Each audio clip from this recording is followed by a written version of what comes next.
Hello বন্ধুরা, হাসি খুশি রান্নাঘর চ্যানেলে আপনাদের স্বাগত। আবার একটা নতুন রেসিপি নিয়ে চলে এসেছি, ডিমের ঝোল আলু দিয়ে। তো প্রথমে ডিমগুলোকে আমি সেদ্ধ করে নেব। গ্যাসের ওভেনে একটা কড়া বসিয়ে দিয়েছি, এবার কিছুটা জল দিয়ে দিলাম। এবার এক এক করে আমি ডিমগুলোকে দিয়ে দেব।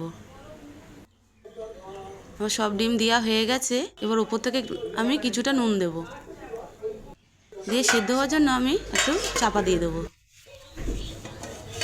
আবার 5 মিনিট পর এসেছি, দেখুন ফুটে গেছে। একটু নাড়িয়ে চাড়িয়ে নিলাম, সেদ্ধ হয়ে গেছে। এবারে আমি ডিমগুলো একটা বাটিতে তুলে নেব। ডিমগুলো আমি এবারে ছাড়িয়ে নেব। এবার ওপর থেকে একটু নুন আর একটু হলুদ দেব, দিয়ে মাখিয়ে নেব। আবার গ্যাসের ওভেনে একটা কড়া বসিয়ে দিয়েছি, কিছুটা সর্ষের তেল দিলাম। তেলটা ভালো করে গরম হয়ে গেলে ডিমগুলোকে ভাজতে দিয়ে দেবো। ডিমগুলো লাল লাল করে ভাজা হয়ে গেলে তুলে নেব। আমি আগে থেকে আলুটাকে সেদ্ধ করে রেখেছিলাম, তো আলুটা ভাজতে দিয়ে দেবো। একটু নাড়িয়ে চাড়িয়ে নেব।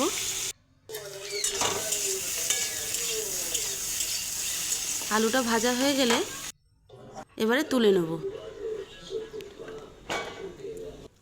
আবার কিছুটা সর্ষের তেল দিয়ে দেবো কড়াতে।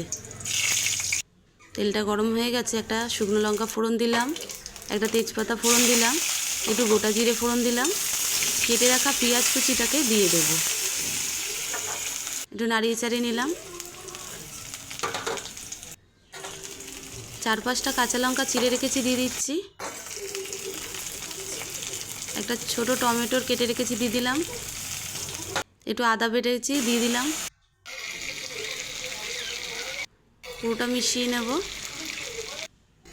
এবার স্বাদ মতন নুন দিয়ে দিলাম, হলুদ গুঁড়ো দিয়ে দিলাম, লঙ্কার গুঁড়ো দিয়ে দিলাম, জিরে গুঁড়ো দিয়ে দিলাম, ধনে গুঁড়ো দিয়ে দিলাম। এবার পুরো মশলাটাকে আমি মিশিয়ে নেব।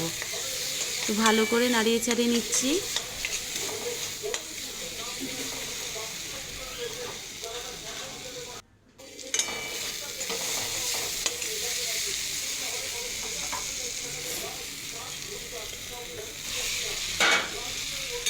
মশলাটা ভালো করে ভাজা ভাজা হয়ে গেছে। এবারে ভেজে রাখা আলুগুলোকে আমি দিয়ে দেবো, দিয়ে আবার একটু নাড়িয়ে চাড়িয়ে নেব।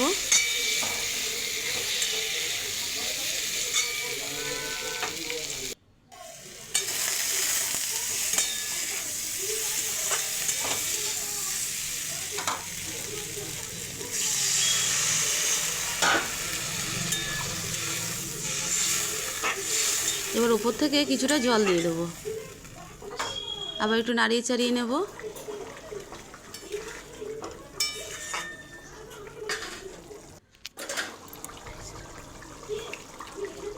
ঝোলটা ফুটে গেছে, আবার একটু নাড়িয়ে চাড়িয়ে নেব।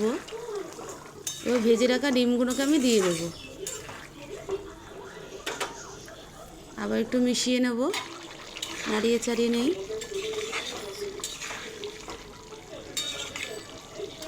ভালো করে ফুটে গেলে এবার ডিমের রেসিপিটা আমাদের কমপ্লিট। তো বন্ধুরা, তোমাদের কার কার ভালো লাগলো অবশ্যই কমেন্ট করে জানাবেন।